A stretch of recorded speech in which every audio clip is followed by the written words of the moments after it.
Shalom, shalom. This is Maria Mir Ryder, and I wanted to establish a context for you for just a moment before we get into the actual video. Now, I normally wouldn't do this on a video that was recorded live, but for this specific video, I think it's very important that we establish the context that is missing because we're missing about the first 15 minutes of the video. So in order to not be lost and while we're referencing certain things as such, I want to provide this context, this backdrop for you as far as what was discussed in the assembly prior to where the video picks up at. So we had started out discussing how is everything that's going on in the country affecting us, individually. I asked them questions.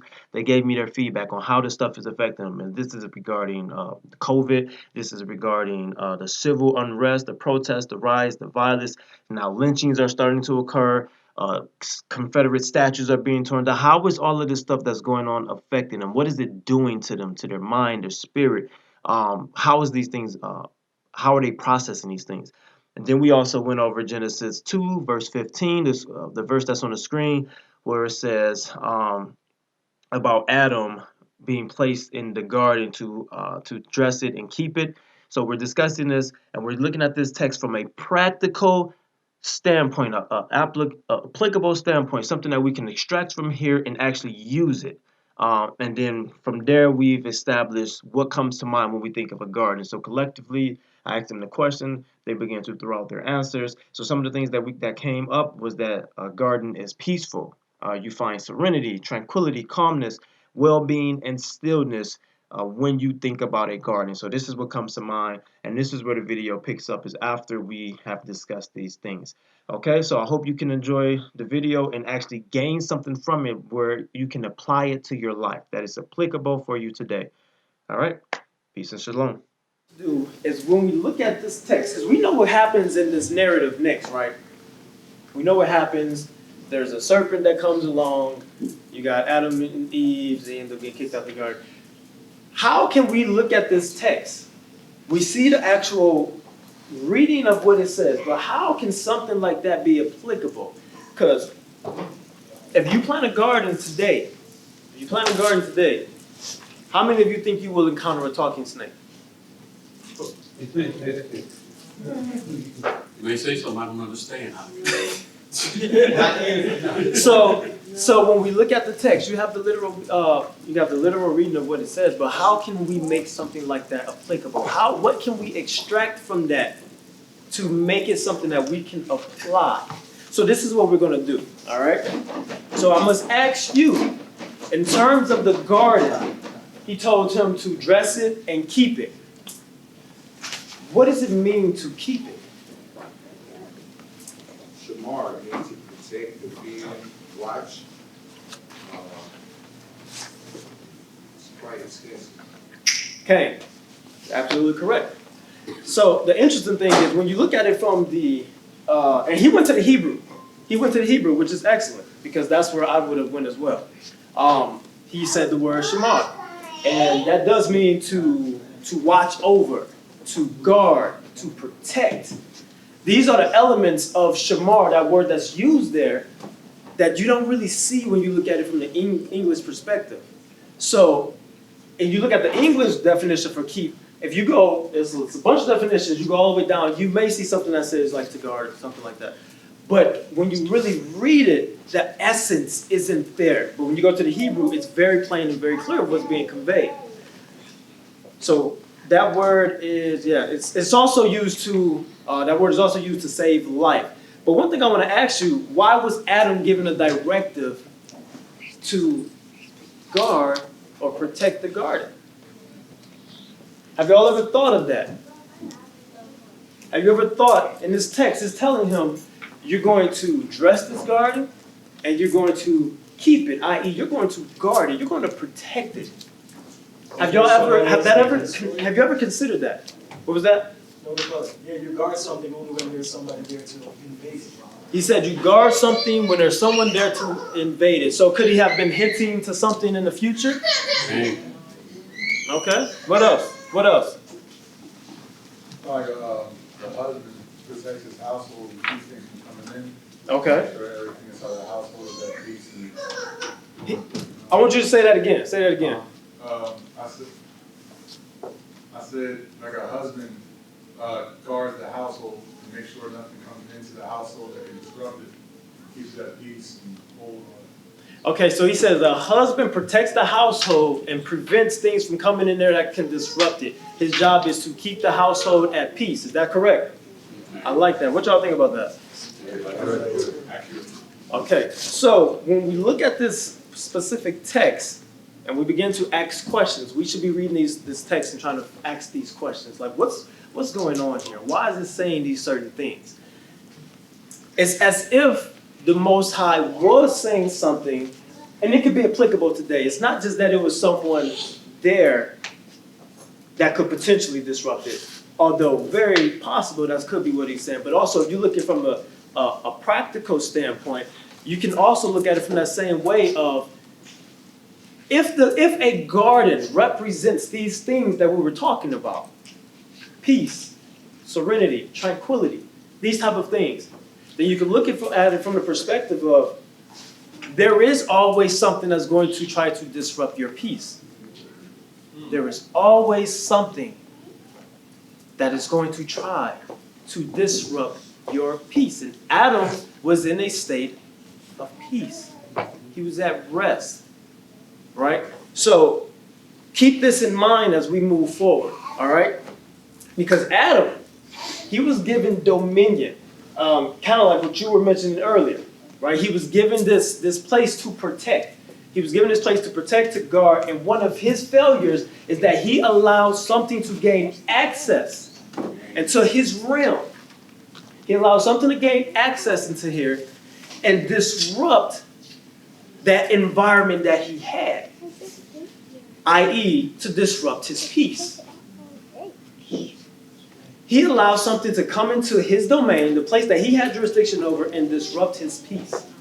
The peace that he was ordered to protect. And by consequence of doing that, he lost his peace.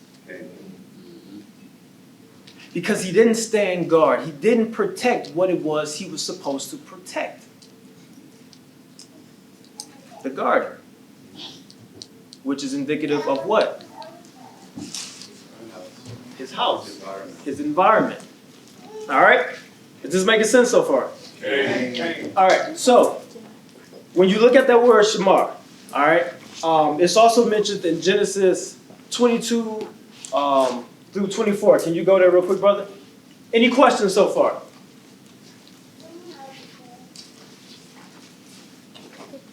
You said Genesis 22, 24? Genesis 22 through 24. Read that for me. What, chapter 2? I'm sorry, yes. Chapter 3. Chapter 3. I'm sorry.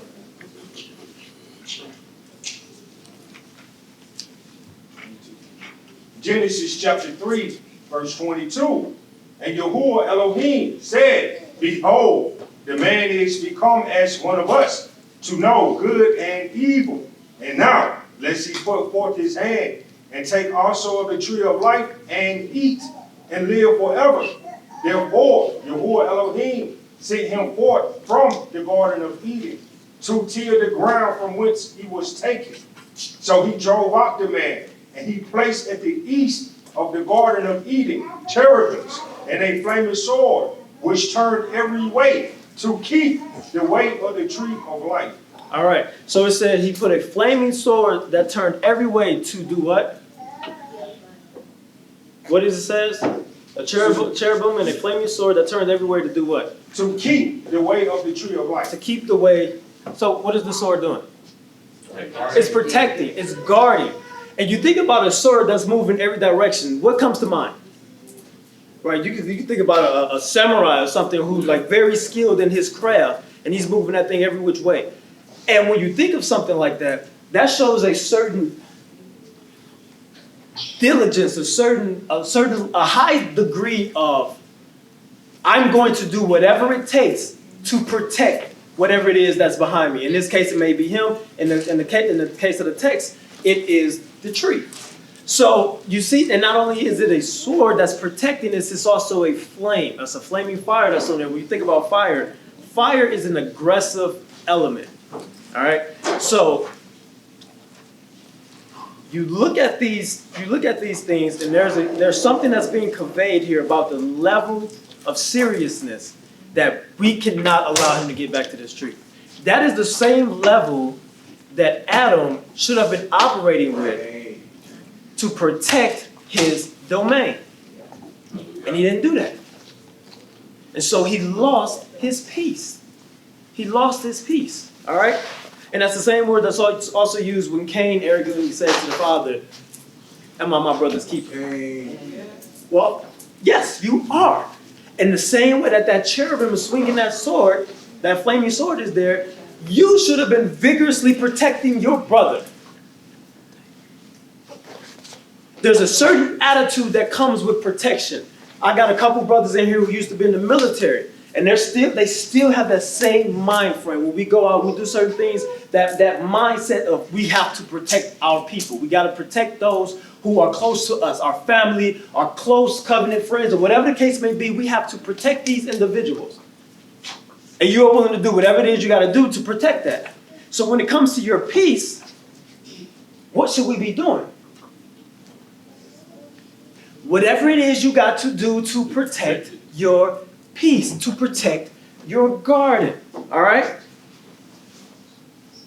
So one thing I experienced, and I experience it more often than I would actually care to admit, but with my livestock, I'll let them out. And we'll go and do something. Sometimes I may be playing basketball with my young boys, or I could just be trying to relax or water the garden. And then the sheep will come over, and I gotta spray them with the water hose to get them to run away. Or the goats will come, and I cannot spray them. Sometimes I gotta do a little more. I gotta be a little more aggressive with them because they have a more aggressive character. But it's actually happened a couple of times. There was this time where I was watering my garden, and on the back end, so we got sheep and goats, so the sheep they were near me, I can see them. But I couldn't see my goats on the other end because I got my garden over here and I got my fruit trees on the other side of the home. So I'm watering the garden and I look and I see one of the goats walking towards the tree. Walking towards the tree. I know what's about to happen. What do I do? Full sprint. I'm running as fast as I can, and I did not realize how large the front of my house was until it was time for me to do that. It took forever to get there. Then I got there, and the goat had already started eating the leaves. It's a brand new tree. It's only about a year old. He had bent it over and was eating the leaves off. And I go over there and I hit him on his side. And then he goes a little way, a few feet, and then he tries to go to the next one. And so I catch him and I push him, and then he scares away. And I'm sitting here and I'm looking at this tree like, man, I got to do something to protect this tree better. You need a flaming sword. I need a flaming sword. But it hurt me because, A, he's slowing the process down of the growth of my tree. But then also felt bad in my own right because what? I didn't protect it. It didn't happen again. It didn't happen again. So, and the thing about these ghosts, man, the ghost is different when they get near the stuff. Same goat, very mischievous. He'd go to my garden. The one time it happened on the opposite end, where he went to the garden, and he was eating on one of my broccoli plants. And I go, yo, hey, and I run over there. You know what's about to happen. These animals not dumb. They know what they're supposed to do. Just by your response. So, just like someone who's stealing something, he tried to get as much as he could before I actually got there. So, eating, right? He sees me coming, he's looking at me, so he goes, and then takes off by the time I got to him. But I tell this story because it shows that I, in these instances, I was not vigilant in my protection of what it is I claim to be my peace. I would tell you that my garden is my peace. It's relaxing for me to go out there and water this stuff, to walk through it, to just observe how everything is growing. That's my peace. And I'm not protecting my peace. So at the end of the day, I have no one to blame but myself. And I have to consciously remember, like, yo, I have to put some things in place to protect myself better. To protect what it is that I own, what I have. Any questions before we continue? All right. So let's go ahead and define protection, or protect in English, all right? So Webster says it is to cover or shield from exposure, injury, damage, or destruction. Dictionary.com says to defend or guard from attack. So this is my mindset. This is what my goat has been doing to me. He's been basically on attack. Like me and him have been battling, and I can't wait until it's time to eat him. It's to defend or guard from attack, invasion, loss, annoyance. And I find the interest that it says annoyance, and then the next word is insult. And then it says to cover or shield from injury. That piece about protection is so important in the text. Because to be uncovered in the text would mean what? Would classify what? If you find an uncovered woman in the text, what does that mean? Vulnerable. Say it again. Vulnerable. Say what you said. Not protected. It's not protected. You're vulnerable. You're exposed. So it was very important for a woman to be covered, right? Whether it's by her father or whether it's by her husband, but it was highly important because at that point, you are exposed. You are vulnerable to anyone to take advantage of you. So it was a very big deal to not have uncovered women within ancient Israel. All right? So you look at that from today.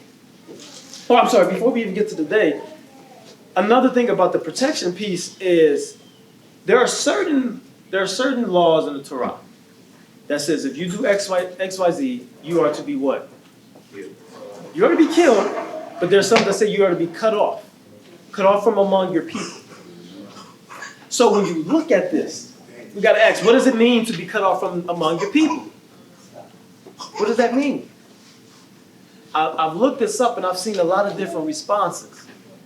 But if you understand, I'm going to get to you, but if you understand the culture, there's certain things that's going to come to your mind. Go ahead, what you got, brother? No, I was going to say banishment. He said banishment.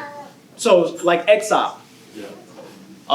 Catholic Church popularized the term excommunicated. So these type of things were a problem. So it was as if it's saying, if you break this law, this punishment, we're not going to stone you here. We're not going to make you sacrifice. We're going to cut you off. So you have to think, you have to put yourself in the mindset of the Hebrew of that time and say, why would that be such a problem? Why would that be such a problem to be exiled? To be expelled from among your people? Why would that be a problem? You no longer have the protection of Yah because Yah protects you. You no longer have the protection of the Father. What you got, brother? I was going to say it's kind of like you're no longer a Hebrew, period. He says like you're no longer a Hebrew. So let's look at this protection piece. You're kicked out from among the people. Now you have the nation of Israel, and you being excommunicated or you being exiled, you are now basically in a wilderness state, to where you are once again just like a person, an uncovered woman at that time would have been. You are exposed, and this doesn't matter if you're male or female. You would have been exposed. You would have been vulnerable. You would have been, matter of fact, you would have been in a perpetual state of vulnerability. Meaning anyone from any neighboring country could come and have access to you. And everyone should not have access to you. But by becoming uncovered or exposed or vulnerable, you have now given any and everyone access to do whatever it is they want to do to you. Kill you, steal from you, rape you, whatever they desire. Put you in slavery. Put you in slavery. So it's almost, there was no there was no concept of hell as we know it when this text was written. But a punishment like this is so extreme that this is hell to a Hebrew. To be cut off from his people. That is equivalent to hell to a Hebrew. To not be around those who can protect them. To be amongst people who don't worship the same God, who don't have the same moral compass. Kind of like how we are here. This is almost like living in hell. Okay. Here in America. Absolutely. You look at what's going on, you sure wouldn't call it heaven on earth.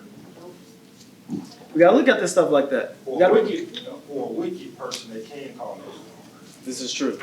But a righteous person, you wouldn't like it. Okay. Can I have you turn to 1 Peter 5 and 8?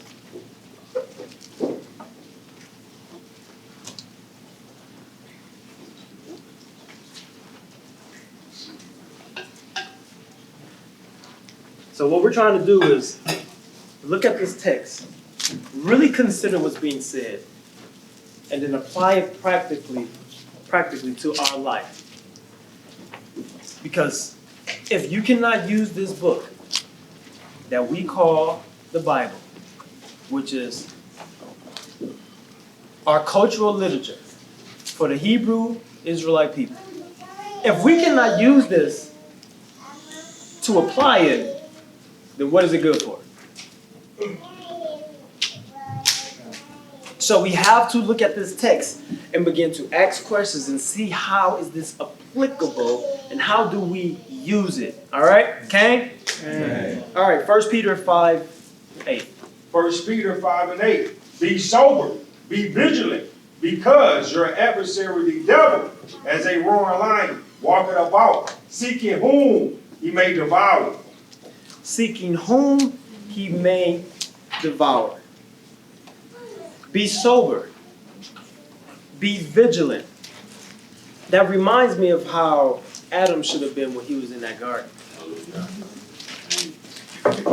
He lacked a level of sober-mindedness. He lacked that sobriety needed to protect what it is that he had dominion over. Okay? So when we continue to read this, your adversary, the devil, as a roaring lion, walketh about, seeking whom he may devour. When you hear that word devour, what comes to mind? Consume. You say what? Destroy. So it got consumed, destroyed. What else comes to mind when you see devour? That's it? That's the only thing that comes to mind? Eat rapidly. Say eat rapidly. When you go to the definition, that's the first thing that it talks about. It talks about eating. Anyone else? See, what I want us to do is begin to start looking up terms. And I also want us to map things out. So when we hear devour, our mind automatically goes to the worst possible things that can happen. Right? Death, destruction. You know, if we think about how the adversary can get us sick and stuff like, we think about the worst possible things that can happen. But in 2020, we got a virus. What else we got? We had public shutdowns. We had a widespread unemployment, murder hornets. I don't know if y'all seen any of those. I mean, that's what they say, whatever. But we had riots, global unrest, violence. People are starting to get lynched again. Lack of assistance. Locust swarm in India. It's crazy out here. It's crazy. But I want you to think about this. Well, all this stuff that we just named, all these things that's going on, how can the adversary devour you? By doing what? He said by cutting you off. Yeah, but in reality, you will cut yourself off. He wouldn't do it. He would just provide you means for you to do so. Have you operated in fear? Have you operating in fear? Okay. Stealing your peace. Stealing your peace. Temptation. Sinning. Sinning, what'd you say? Temptation. Temptation. He can devour you by captivating you. You see, this is what I'm saying. We go to the extremes. He can devour you by captivating you. Do we know what that word means? To be captivated? Right. Look, he can steal. All right, now he can steal your focus. He can manipulate your desires. He can cause fear and doubt. He can do all of these things, and basically he can render you useless. Now, what he gotta kill you for? What's the need of killing you if all he has to do is captivate you? Once he captures your attention, you are his. And you are at his beck and call. Think about what we're talking about here. He don't have to kill you. Why would he do that? You're the living dead. You end up killing others. You end up killing others. You will kill yourself. What you got, brother? I just wanted to just say one of the forms that they captivate us is through entertainment. Absolutely. Entertainment, propaganda. I want, and if he don't kill you, or if he don't die, you become like an asset for him. Correct. Like If you stay alive, you're ignorant. you are going to influence other people to operate the same way that you are operating. Everyone has a sphere of influence. Some is just larger than others. And so, as a matter of fact, because I'm gonna get to that later, so I ain't gonna talk about that right now. But back to what I was saying, all you gotta do is preoccupy you with all this other stuff, with viruses, with famine, locusts, lynchings, police brutality, all these other things that's going on. All he has to do is captivate you with these things. He don't need to kill you. It's a waste of time. You're ineffective. You get as good as dead.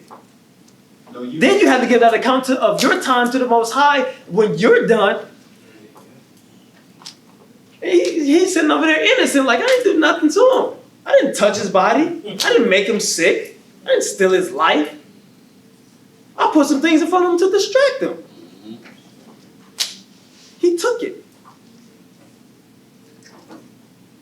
Think about, so we got to look at it from that perspective. So when you look at the word captivate, right? Captivated or captivate, that comes from the word captive. And when I looked up this definition of captive, I saw some heavy stuff in this thing. I thought I knew what this word meant. And I was still in the right ballpark, but the actual definition is actually much more heavier. So the first definition says, taken and held as a prisoner of war. Captive. Makes sense? Okay, we were in the land of our captivity, we were taken and as a spoil of war. You know, when they invaded Babylon, they took us then. When we went over here, we are a prisoner of war. Okay, we got that. We got that. But when I went to the second definition, that's when I'm like, oh, this is heavy. It says, held under control of another, but having the appearance of independence. Makes so much more sense when we think about our state collectively in this country. I'm gonna read that again. Held under control of another by having the appearance of independence. Then it goes on to say, owned or controlled by another concern and operated for its needs rather than for the open market. So you being captive, you are now concerned with these other things versus the things that you should be concerned with. You have lost your peace. We got to get back to Eden. That's the goal. And it starts by getting control of your peace. Are we understanding that? Okay, all right.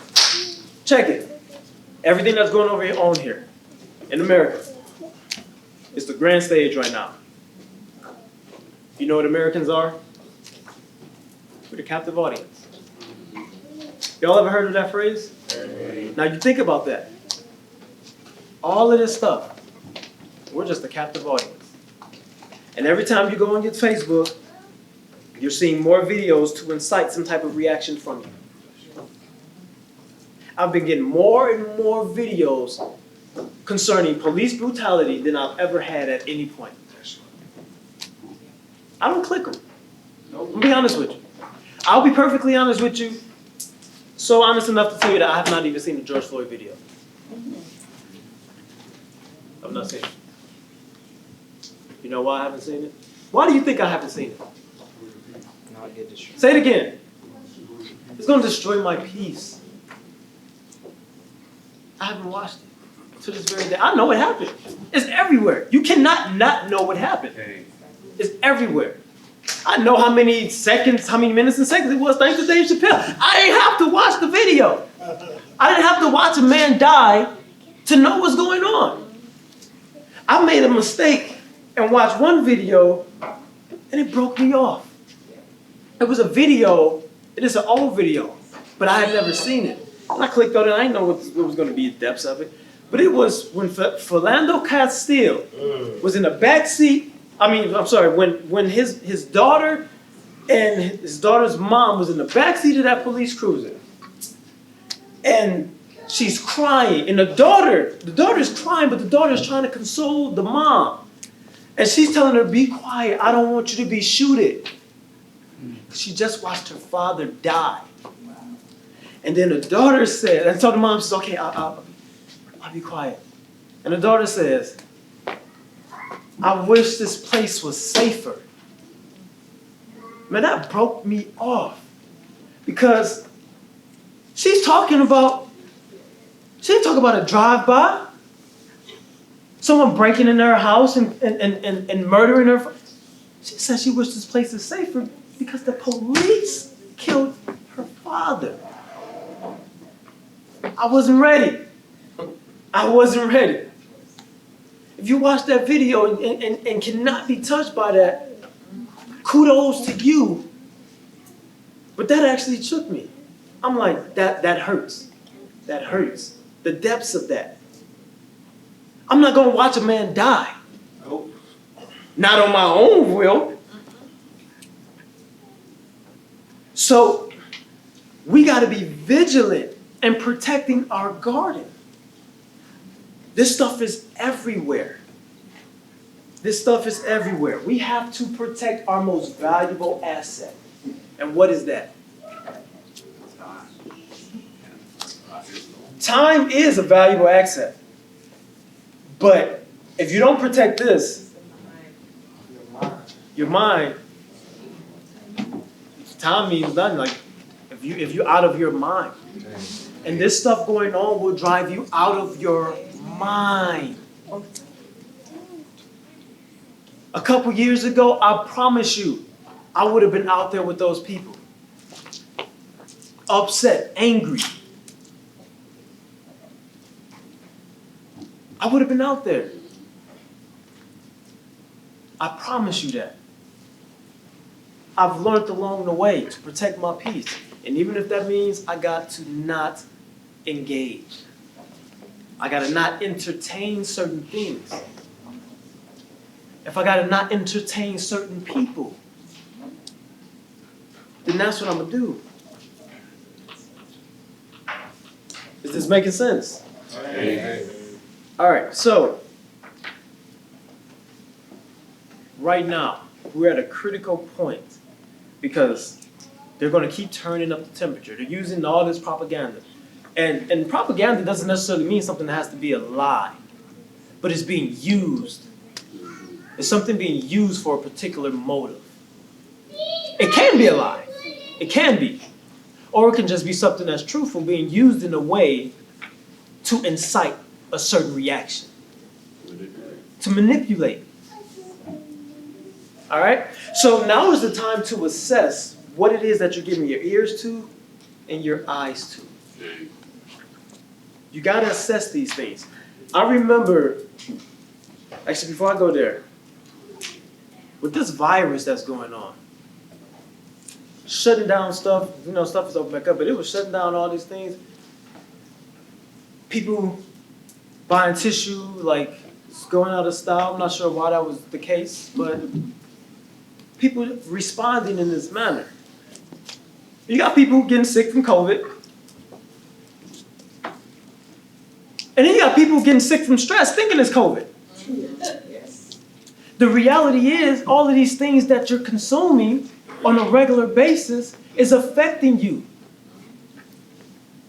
Whatever you consume, whatever you put into you, will affect you. And stress is a major killer. Stress is a major killer. So you have to be very careful. I remember I used to watch Alex Jones. How many of y'all familiar with Alex Jones? All right. InfoWars. I used to watch this stuff all the time. And I used to be on edge all the time. Because the only thing I was putting in me was whether it was legit or not. It was skepticism about everything that's going on. And it made me nervous about this and this and this. And it was just a constant reinforcement of these feelings of distrust. So I'm distrusting everything, everyone, all of this stuff. And then I'm thinking, okay, well, this is about to collapse, this is about to do this. And then most of it didn't even happen. Almost all of it didn't happen. And so this constant repetitiveness that I was consuming that had my spirit in disarray. And then it wasn't until, I guess you want to say, I woke up, and I ain't talking about to the truth or whatever. I'm talking about when I woke up to how he was, when I started seeing him heavily promoting Trump and stuff like that. That shows you how far back this was. This was when Trump first ran for office. And I'm starting seeing, oh, that's your man's in them. Okay, I see what you represent. And then I start seeing the narrative change from all his videos. And then it clicked. And that was the first time I started realizing that, yo, I gotta dial back on this stuff.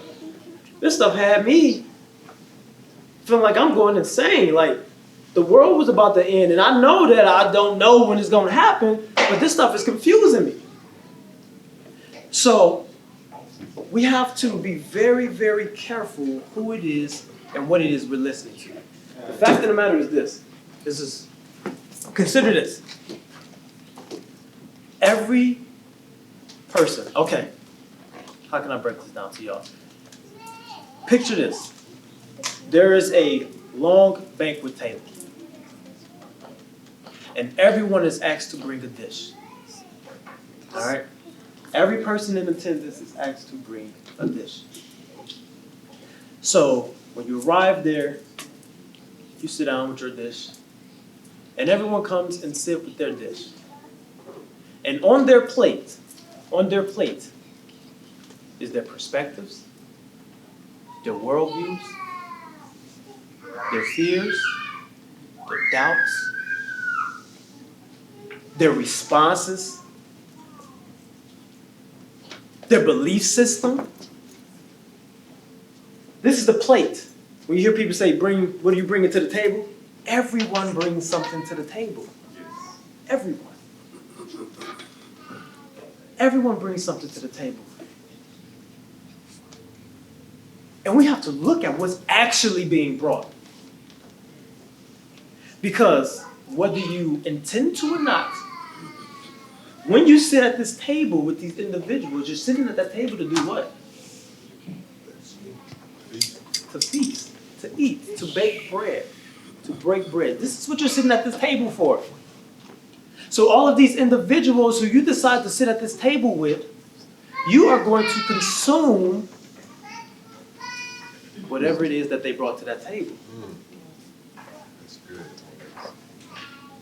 That's what you're going to consume. Their fears, their doubts, their misunderstanding, their perspectives, their worldviews, all of these things. And everyone can't digest stuff the same way. Everyone cannot digest everything the same way. And neither should our palate be for anything that's placed in front of us. So you have to be very careful with those who you associate with. Those who you are listening to on deeper levels, right? You have to be very, very careful with this. Okay? Amen. So, what are we trying to get back to? Trying to get back to the garden. The garden represents what? I'm glad y'all said that. We're going to touch on that in a second. And said the garden represents shalom. Does it? Okay. Focus on the mission. And if you don't have a mission, you are already behind the curve. You need to find you a mission to focus on so that you don't get distracted by all of this other stuff that's going on. Find you a mission. Connect with someone who has a mission so you can help them with theirs if you don't have one. But you got to make better use of your time. You got to make better use of your time. You got to stop consuming everything that's put in front of you. All right? So, for me, my mission, one of my favorite scriptures, y'all, some of y'all already know this, Jeremiah 29:5-7. That's my mission. That's what's important to me. You all need to find a mission so you can work towards that. All right. Can you go to Jeremiah 29:5-7? Because we're gonna break a couple things down in here. Any questions while he's looking that up? Questions, comments, feedback. What you got? I definitely resonated with that part about finding something to do in the time, in your idle time, because if you're not finding something to do, the enemy is going to find something to do or something to fill your mind with. Absolutely. Because I don't think we can take away from the fact that there's elements in this environment that is killing us. Okay. And if you're not doing anything, you be caught up Okay. Absolutely. in the Black Man Death Show. Absolutely. So you better be finding something to do in the meantime, because it's not gonna slow down. Because right when I'm like, oh yeah, I'm outraged about this one, before my hands could even hit the roof, there's another one that was being shown, and it was like I was shocked about how shocked I was about to be about this first one. And I'm in the midst of being shocked. I'm shocked, and I'm just like, But we do need to be finding productive things to do in the meantime, or else we're gonna get caught up. Because it's only natural for us it'll be unnatural, it'll be wicked for us to have a callous response to death. Because it's happening right in front of us. Okay. So find something else to do, because if you're human, this will affect, just like how you mentioned, Philando Cat still happened way back. So when you mentioned it, I'm like, dang, oh yeah, I remember how hurt I was back then. And for you to be experiencing it now, in a time where mainstream media is like drinking our sympathy, like, oh no, here these ratings though are through the roof. You know what I'm saying? So we really need to find something to be doing in the meantime, so that we're just not sitting ducks to our deaths. Correct. Because see, the thing is, when stuff like this happens, right? Then you get everyone who's outraged. And I was talking to one of you brothers, I think it was yesterday, and I was like, energy and frequencies, this stuff is real. This stuff is real. We try to make everything so spooky. The reality is, you've walked to a room, or you've been in a room and a negative person came in and you felt the energy in the room change. Yeah. You felt it. So think of the energy that's dissipating from everything that they're pushing out there. You know, if they didn't want you to see these videos, you wouldn't see them. That's right. You're seeing everything now. You're seeing everything. You had your hand raised? Uh-huh. I'm old enough to remember a time when we had rotary telephones. Oh, wow. When you look at the design, no, I'm serious, if you look at the design of, communication, TV and everything else, everything went down here from that point. I mean, it's almost that's a tool for stealing your peace. Mm-hmm. Because when we were having trouble the other day, all the phones went down. I'm out there on my property. I wouldn't know if the world blew up. And I was only concerned about that which I could control. And so that's why it brought to my attention that a lot of times the mediums that we have are their tools. And and if we don't know how to use those, we can get caught up just like, road. You're absolutely correct. You say the mediums which they use. Have anyone ever heard of a black mirror? Yep. Got one right. All right, so take this how you want it. So if we talk about mediums, the very thing that's in front of you will classify as a black mirror. Okay. That phone will actually classify as a black mirror. If you don't know what that is, look it up. Look it up. That would classify as a black mirror. So once again, we're being created to be a captive audience to whatever it is that they want to put in front of us. And as you look at the word captive, you see how your response to that. Matter of fact, one of the synonyms for captives, a few of them are, let me see if I can find it. Beguile, lure, ensnare, and bewitch. Bewitch is a synonym for captive. Y'all know what bewitch is, right? What a curse. Witchcraft. That is a synonym to captive.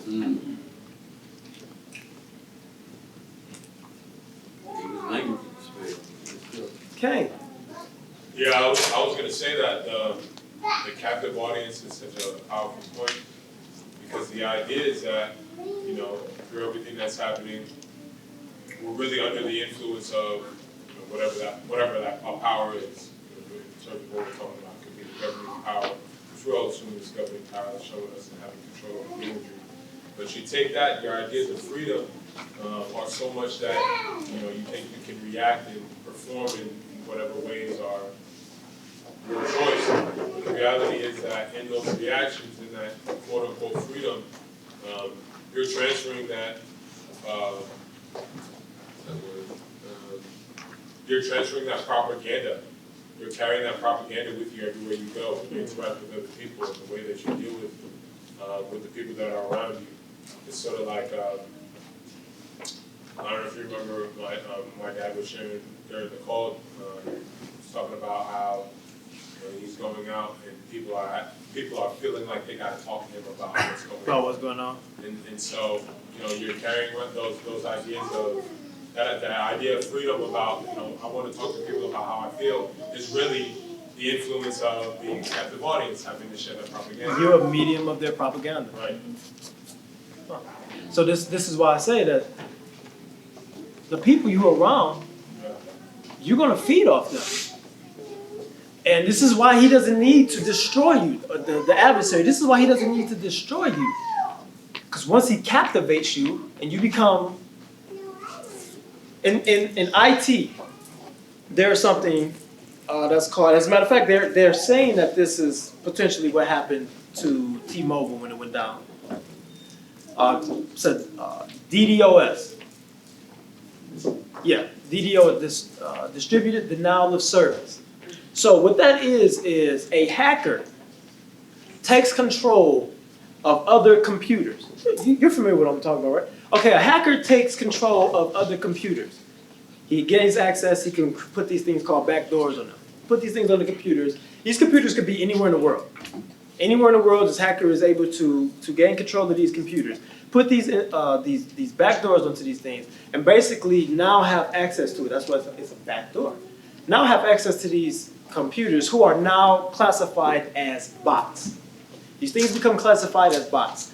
And what happens is this hacker makes the decision that, hey, I want to overwhelm someone's server so that they cannot access whatever service they're trying to provide for the customer.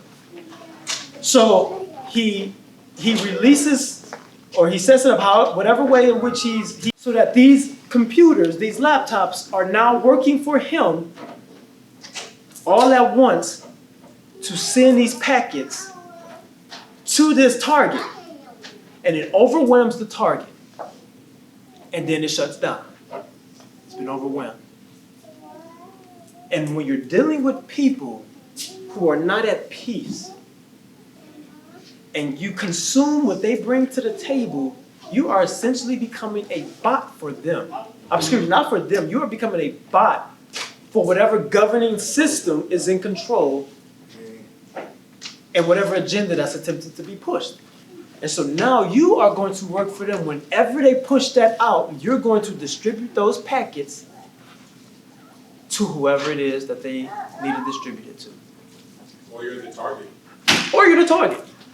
Or you're the target. See, there's multiple levels of consciousness. There's multiple levels of being awake. Okay, it is. So, like, anyone could potentially be an agent for this satanic thought system.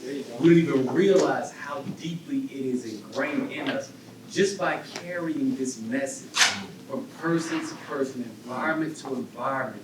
You still could be interrupting their shalom and their peace, but by default, the enemy does not have to kill you because you're doing his bidding by being captive, by executing protocols that you're not even aware of it. Awareness is not even necessary.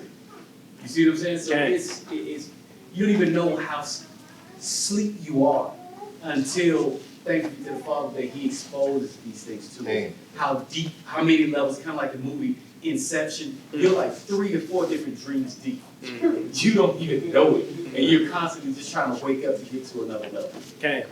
That's good. That's real good. What you got, brother? I mean, what I'm getting from what's being shared today is that it's not just protecting or hearing, seeing, not just protecting what we hear and see, but also what we say, that the energy that we're putting out as such as the, Absolutely. becoming nature. Absolutely. Absolutely. You're absolutely correct. Separate. What was that? We need to separate. Yes. And that's the thing. We don't want to hurt people's feelings. We don't want to hurt people's feelings. So we continue to associate with people who are essentially these bots. Continue to associate with them. And you spend this time with them, and you're feeding off of their fears. You're feeding off the things that influence them. So no matter how much you try to rise above something, if you're still associating with things that's in the lower level, what are you going to do? Go to that level. You're going to go to that level. If you want to rise, you need to associate with people that's where? Higher above. Not even on the same level. Higher. Correct. Not even on the same level. That's higher. So this is what we need to be doing. This is how we have to function, especially in these times. Especially in these times where everything that we see and every place we go is something that could potentially disrupt our peace. If you're not protecting it. Protect it like that flaming sword. That's how we got to respond to this. We're almost done. All right, so I said focus on the mission. Can you go ahead and read Jeremiah 29, 5-7? Jeremiah 29, chapter 29, 5-7. Build ye houses and dwell in them, and plant gardens. Plant what? And plant gardens. Plant what? And plant gardens. Go ahead. And eat the fruit of them. All right, stop real quick. So you're building houses. This is my mission, right? Build houses and then do what? Dwell in them. It says plant gardens. Why do you think it says build houses and dwell in them? Why do you think he wants us to build houses? Because it's a self-reliance. You're separating yourself from the need of the oppressor. Stay busy. You're staying busy. You're separating yourself from their need. As we see this, it's not telling you anything about trying to escape the environment that you're in, but how you need to create your environment. Create the appropriate environment that you are going to dwell in. You have that power to create. So we need to create what it is that we need while we're here in captivity. But we're going to go ahead and touch on that a little further. What else you got? Just as far as it makes me think about Deuteronomy 28, where it says, blessed shall be whatever it is that you put your hands upon. Hallelujah. Hallelujah. Exactly. So it says, build houses, dwell in them. Plant gardens, and eat the fruit of them. Plant gardens. So once again, you're creating your environment. You're creating your atmosphere. But once you create that environment, what do you got to do? You got to protect it. Come on now, let me try this again. That's the whole crux of the lesson. You create this environment, then what do you got to do? You got to protect it. You got to protect this environment. All right? Plant gardens, eat the fruit of them. Let's drop down to verse 7, where it says, and seek the what? What did I say? Peace. I'm sorry, I can't really see that. What did I say? Peace. Seek the what? Shalom. Seek the peace. Seek the shalom of the city, for I have caused you to be carried away what? Captive.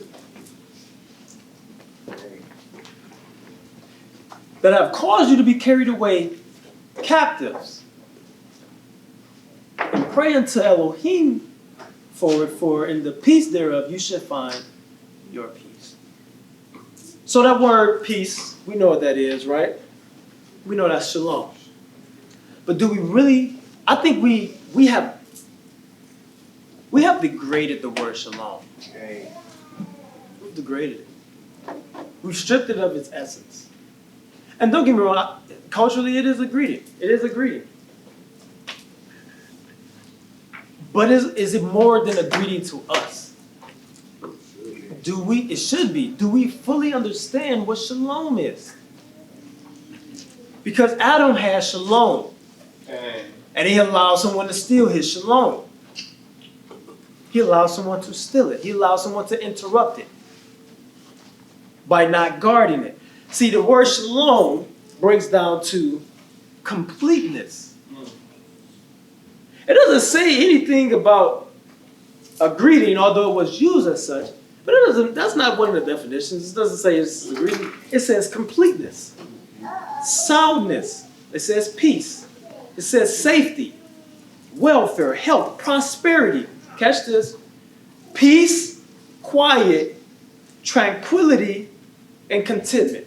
What does that sound like? It sounds like the garden.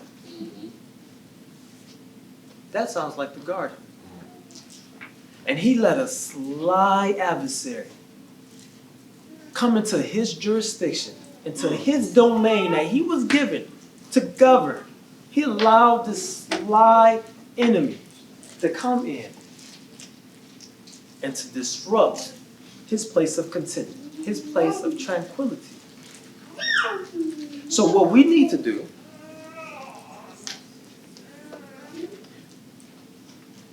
is get back to that level of creating our own environments. Okay. Get back to Eden, where we create our garden.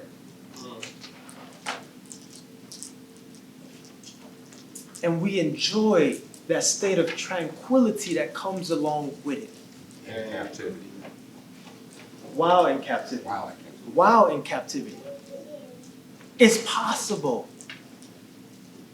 It's possible, I'm gonna get you. It's possible, but you have to protect your most valuable asset. Your mind. Okay. What you got, brother? Do you believe Adam knows that there was trouble, that all he had was shalom? Do I know if Adam had trouble? Well, I can't say that I know, but what I can extract from the text is because he communicated with Adam, and Adam understood language. So what he communicated with to Adam was to, and it's funny because I can use the language to actually create another scenario, but I don't like police, so I'm not gonna do that. But what he says, where it says to till and keep, it actually means to work or to serve. So if I wanted to, I could create the scenario to where the Most High is telling him to do what? Protect and serve. Because this is his domain. That's what the language said. I'm not even making that up. That's what the language actually dictates. I can actually use that and then use and show you how a police officer is supposed to, right, course, we understand. But in theory, if there was ever such thing as a good cop, where they would protect and serve their jurisdiction, this area that they have the domain over. This is what the Most High told him. So we could look at it from the state of you have to work to protect your peace. Still the same essence, still the same concept, still the same words, Hebrew words. It's abad and then shema.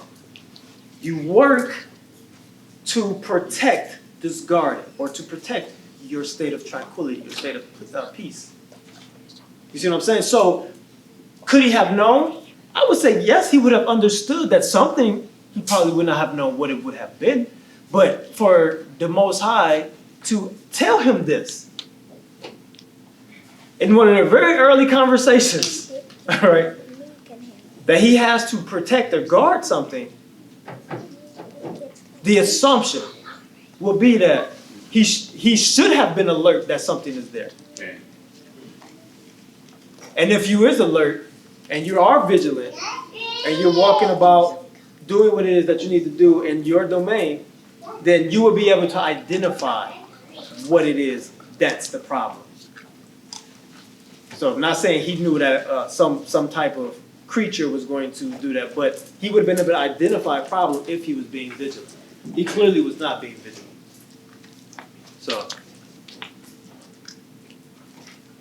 So back to the shalom piece. Oh, I went over there. So shalom, peace, quiet, tranquility, contentment. That's the garden right there, and that's what we need to get back to. We need to get back to our place of shalom.